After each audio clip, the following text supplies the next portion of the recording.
Race fans, start your engines for a non-stop thrill ride. You have no idea what's coming next, trust me. It's the most high-octane countdown show ever, bringing you the 10 greatest families in NASCAR history. These guys are incredible. NASCAR is just a big family. From the leader of the gang. I mean, the Allisons were tenacious. To the mouths at war. Got any comment? Did you got anything to say? From a gentle clan. Exactly like you told me all along, Dad. Thanks for everything. To a posse you don't want to mess with. True racing family. From two brothers out of Sin City to racing's first family. There's nothing like that in sports. From stock car royalty. They defined the first family of NASCAR racing.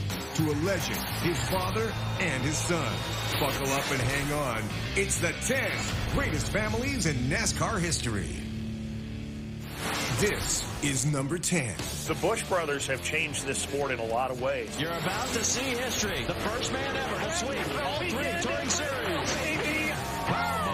The Bushes represent everything different about NASCAR. They were two kids out of Las Vegas, Nevada, Sin City, which wasn't necessarily known as a great breeding ground for stock car racers. They used to run on that little bull ring, Las Vegas Motor Speedway and Legends cars. My dad, he was an auto mechanic and a tool salesman. Tom Busch is the real deal. That jumped into racing the year I was born. He's outspoken.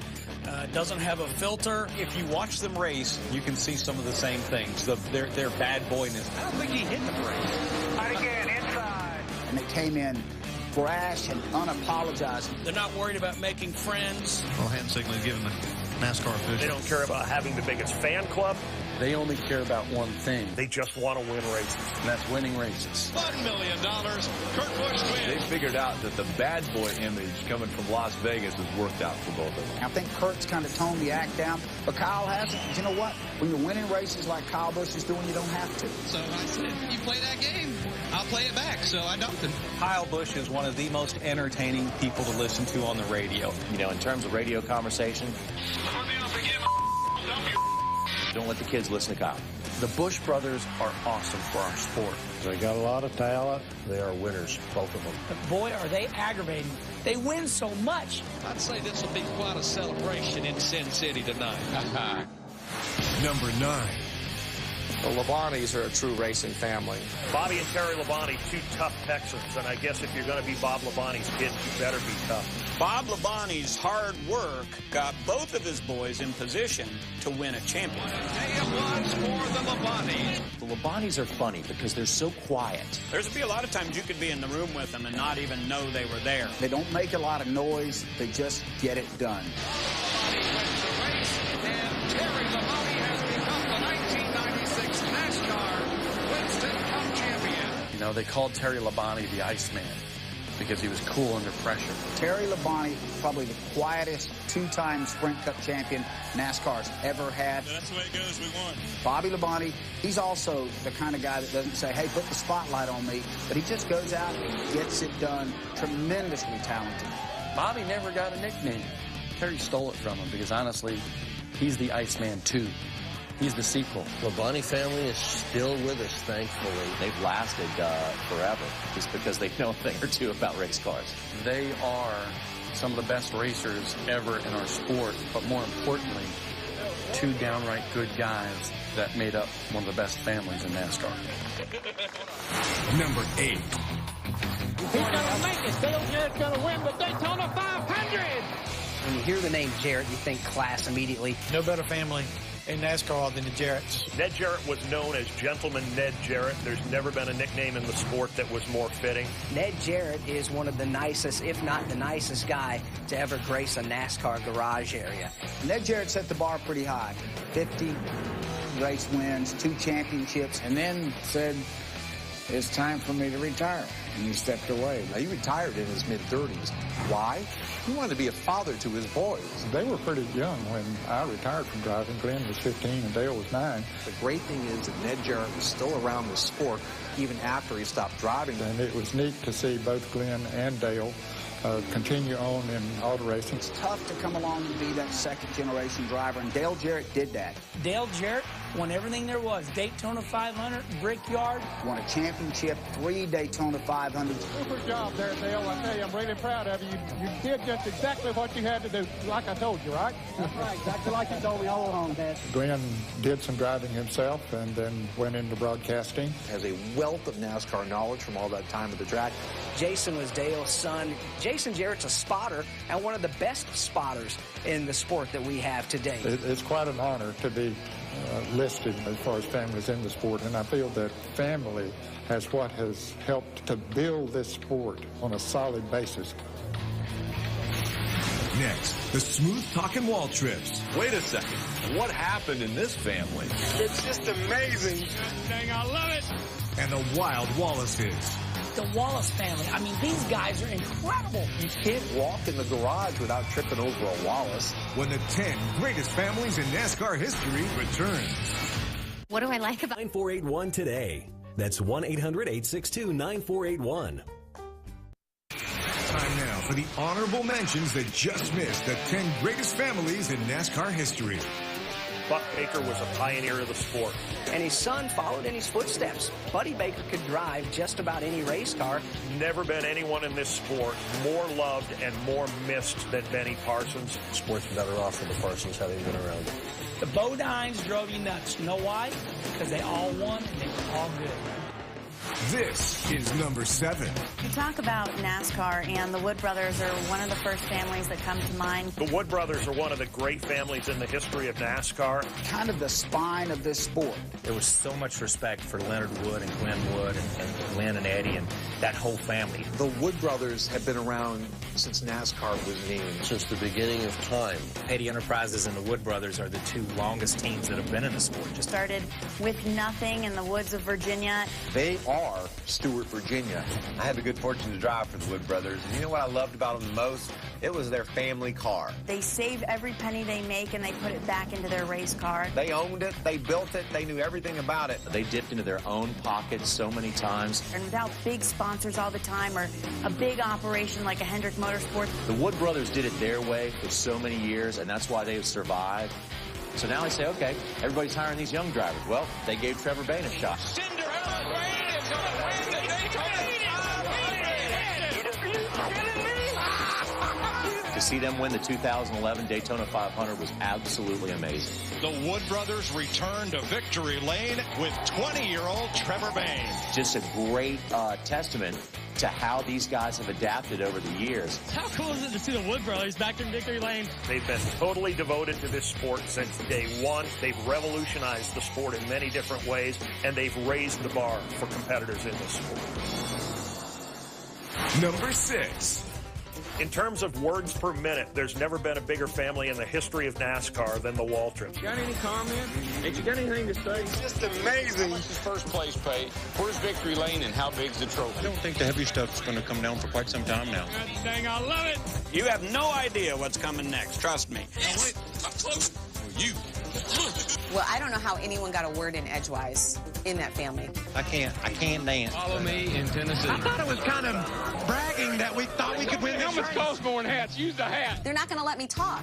Darrell Waltrip set a high bar. He arrived talking, hasn't stopped yet. I think we got a slight psychological advantage on everybody. You know, he could run his mouth with the best of them, but the thing was that Darrell backed his mouth up with wins. Wait a second. What happened in this family? How did Darrell Waltrip have so much success, over 80 wins, 83, 84 wins, and Michael can't win a race for 462 starts? But Michael never gave up. Come on, Mikey. You got it, man. You got it. You got it. You got it. Michael Waltrip has won the Daytona 500. I mean, you don't go over 400 races without a win and then get one if you gave up. Anytime you can cap a career off with 2 Daytona 500 wins, it's not all bad. Between us, we won 88 races and 3 championships. The other one won 84 of them and all the championships. Number 5. The Wallaces are just racing fools. You can't walk in the garage without tripping over a Wallace. I have to be careful what I say here. The Wallace family, I mean, these guys are incredible. All they want to do is strap into a race car and go. One of the things that makes the Wallace family so cool is there are so darn many of them. Who are these bunch of rednecks out of Jefferson County, Arnold, Missouri? We grew up in St. Louis, Missouri with my dad just racing as a hobby. Russ Wallace, the dad, was kind of quiet, but he was the man of the mountain. He was a great race car driver. And certainly they think of Rusty Wallace, who had tremendous success. The Winston has been won by Rusty Wallace. Got this cocky, sandy brown-haired kid named Rusty. He comes out, and we're like, okay, enough. Here you got Rusty, who's all serious, you know, and he's got the pleats in his jeans, and he's all clean cut. Very businesslike. Rusty took it on as a full-time profession. And really put that family's name on the map. Then all this little hyper-scrawny kid named Kenny Wallace, they nicknamed him the Herminator. Off your seat and on your feet, it's time to go green flag. Boogity, boogity, boogity. That's St. Louis way, baby. You got Kenny, who's just off the charts crazy. Kenny Wallace is the ultimate nice guy, but he's jacked up on Mountain Dew 24 hours a day. Then all of a sudden, Mike Wallace, he comes. And then you got Mike, who's a rough-and-tumble racer who's ready to get out there and battle. I'm telling you what, if you folks didn't enjoy that, I don't know what turned you on. The great thing about the Wallaces, I don't think they're done.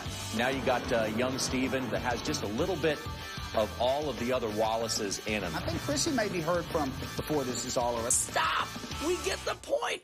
They just love to compete, love to drive. We really enjoy the sport. It's not just a job. It's something we like to do. I think they're not all quite there. Especially Kenny, but we still love him. Oh my gosh, the Wallaces are out of hand. I don't know them very much. Next, a racing family to the core.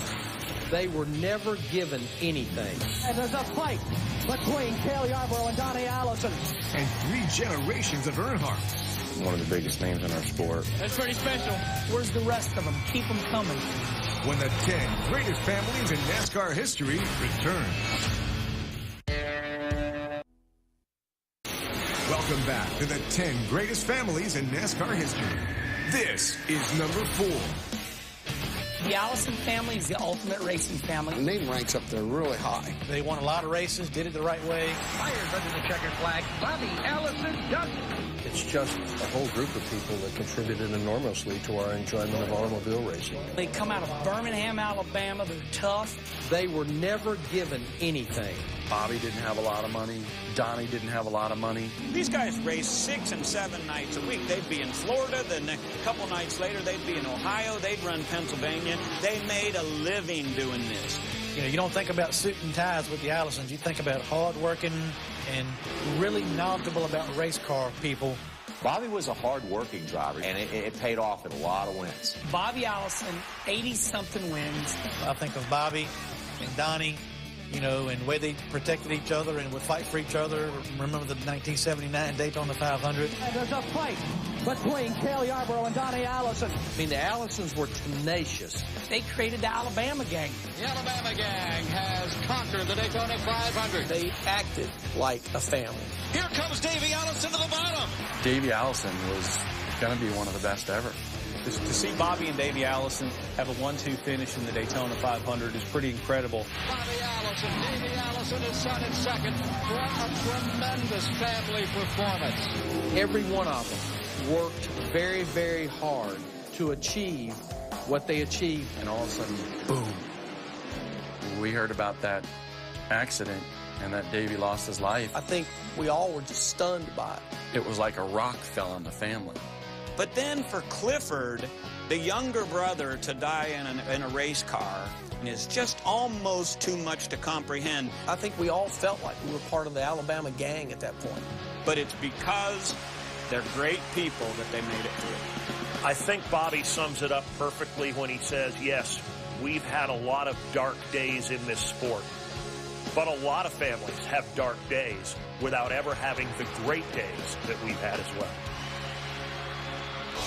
Number 3. Greatest NASCAR family to me has to be the Earnhardts. The Earnhardts. Wow. Obviously, the Earnhardt family, one of the biggest names in our sport. I mean, what can you say? That's pretty awesome. That's pretty special. Ralph Earnhardt, started the Earnhardt family deal. Ralph is Dale Earnhardt's dad. He raced dirt all through the South. Ralph Earnhardt probably does not get the credit he's due as a racer because he passed away at such a young age. Ralph, they say, was one of the best ever. Ralph Earnhardt really laid down a bedrock foundation for Dale to spring off of. Dale Sr. came along. 7-time champ Dale Earnhardt. One of the things that Dale got from his dad was very competitive, very focused. Dale Earnhardt Sr. mesmerized everyone. The fans just beside themselves here at Talladega. He was sort of the dividing line. People loved him, people hated him. They couldn't deny that he was a fantastic driver. Dale Earnhardt has done it again. It's just incredible, the impact he had on our sport. The greatest ever, goes in every Hall of Fame that's worthy of the name Hall of Fame. Then all of a sudden, here comes this little kid, Dale Earnhardt Jr. Dale Jr. has a huge cross to bear, lives his life under the shadow of his father and his grandfather. Had so much pressure on him, and he made good of it.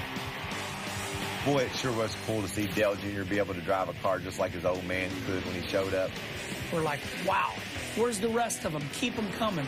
But right now, Dale Jr., Dale Earnhardt, Ralph Earnhardt, I mean, that's a pretty big name. 3 generations of Earnhardts have NASCAR championship trophies, becoming the first third-generation champion in all of sports.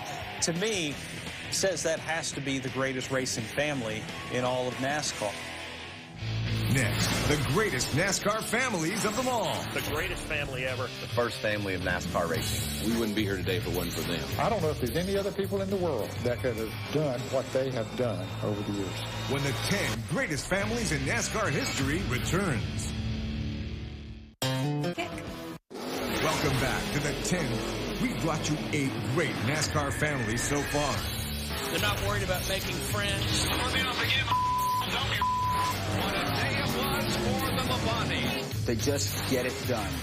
You did just exactly what you had to do, like I told you, right? No better family in NASCAR than the Jarretts. The Wood brothers have been around since the beginning of time. How cool is it to see the Wood brothers back in victory lane? Michael Waltrip has won the Daytona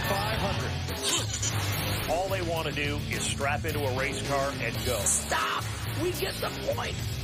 Bobby Allison, Davey Allison is shot in second. What a tremendous family performance. Boy, it sure was cool to see Dale Jr. be able to drive a car just like his old man. But now it's time for the greatest NASCAR families of them all. This is number 2. I've always been a real big fan of Lee Petty, and now I've changed all that. Now I'm a big fan of Richard Petty. Well, I hope so. It works out better for both of us that way right now. You talk about great families in motorsports and racing, and the Pettys are probably the first thing that come to your mind. They defined the first family of NASCAR racing. Most of the people around where we grew up, they were dairy farmers or just farmers. We just happened to have race cars. We farmed race cars, and that's what it was. Mother was a bookkeeper. You know, she'd always go, she went to the races, and she'd score the card. Lee Petty was the first guy that ever looked at this sport as a business instead of a hobby. Won 3 championships in 50-some races. He raced for wins because the wins paid the most. If second place paid more than first, Lee Petty would have finished second every single week. And here he had 2 sons. And when we went to the races and stuff, we were his pit crew. Maurice Petty has probably built more winning engines than anyone else in the history of the sport and a future Hall of Famer. When Richard came along and shattered every record, Richard Petty becomes the sport's greatest iconic figure. Richard won 27 races in 1967. He's the Babe Ruth of our sport. He knew the business side of things, and he would take care of the fans. He's never turned down an autograph or crest from the time nobody knew who he was till he was the king. And then I came along. I was my father's son, obviously. Kyle was a rebel. He was a little bit more rough and tumble of a driver. Kyle Petty coming to the checkered flag. Kyle Petty's one of the most fun people to talk to because he's got a great sense of humor. And I hate Darlington. Hate Bristol, too. That's coming up next week. Kyle Petty was born to be on television. And Kyle, to me, is as good as anybody, getting it from here to here and explaining to the race fans what's happening. Let's just take it off the table, and a penalty is a penalty, and now you got to be at home. And then he has a son.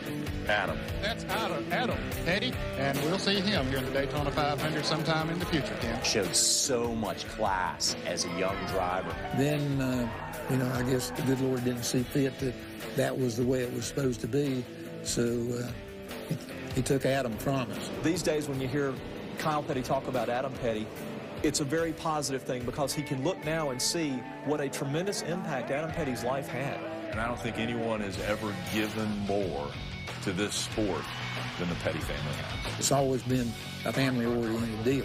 Petty's, to me, in the sheer volume and quality of the people they've had in and around this sport, really take the cake. From the very beginning of the sport, there had been a Petty that had raced in the sport from 1948 to 2000. The Petty family has been the foundation of NASCAR since day one. This is number one. The France family set the standard. We wouldn't be here today if it wasn't for them. Without the France family, there's no way there's a NASCAR. And that's pretty amazing. When you look at any business, any outside entity, or any other sport, there's nothing like that in sports. There have been three very distinct eras of the France family and their leadership in this sport. Big Bill founded it and stuck his neck out so far. You know, a lot of people probably said they were nuts when they sat there in that, little hotel room and planned out and mapped out this sport. Bill France had an idea. His vision was Daytona, 2.5 miles. I'm sure they looked at him like he was crazy. That's how far ahead of his time he was. Got that done. Talladega, 2.6 miles. Big, fast super speedways. He wanted cars to go over 200 miles an hour. To have the guts and the whacked out idea to build places like Daytona and Talladega, he put everything he had on the line to go out and accomplish his goals. And then you got Billy, Bill Jr., who was the right guy for the right time. Bill Jr. said, we've got a good product here, but I want to see it grow 10 times better. And guess what? He did it. Bill Jr. made it a national sport. They took a tiny little regional idea and made it nationwide and worldwide. Bill France Jr. had the first live from green flag to checkered race on national television. And it just so happened that a fight broke out at the end of it, and everyone fell in love with NASCAR. He really put together the people and the events to make this thing become world attraction. Brian France has taken this sport into the corporate boardroom. He's made it a multi-million-dollar sport that people can compete in and make money and bring in Fortune 500 companies and sell the sport. A lot of good decisions have been made in the last couple of years with him at the wheel. Boy, I'll tell you what, NASCAR would be nothing without the France family. Without the France family, we wouldn't be having this conversation. There are fans all over the world that love NASCAR, and that's definitely because of the France family. The Winston has been won by Rusty Wallace. How much does first place pay? Where's victory lane and how big's the trophy? Bill Jr.'s going to win the Daytona 500. Oh, and he moved him up the hill. Say goodnight, Gracie.